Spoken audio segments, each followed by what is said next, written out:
A mysterious tunnel discovered in the woods near York University, north of Toronto, has police scratching their heads and asking the public for help. A parks worker first discovered the sophisticated tunnel about 6 weeks ago, but it wasn't until the story broke in the media that Toronto police told the public what they'd seen and that they have no idea who built the tunnel, but that it shows some expertise in its construction.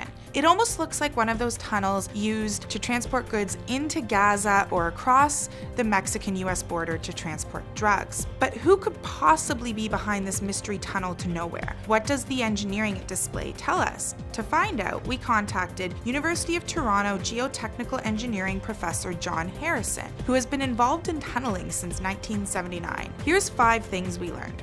1. This isn't the first time he's been asked about mystery tunnels. Apparently, there are subterranean enthusiasts out there who dig deep for a hobby. He's seen it before in the UK, and sometimes people go below to contact the other side or even to mine illegally, which doesn't seem very likely in the woods north of Toronto. 2.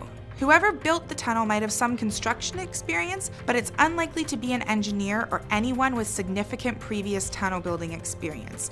The wooden supports and plywood roof simply imply a certain level of naivete on the builder's part. 3.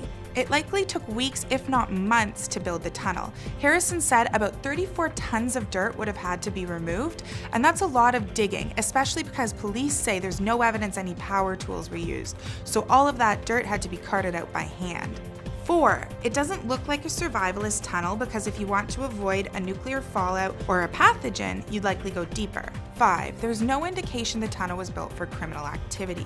Though it was discovered near the site of an upcoming Pan Am Games venue, police say it wasn't pointing in that direction, and Harrison said from his perspective, there's no evidence it was to be employed by criminals.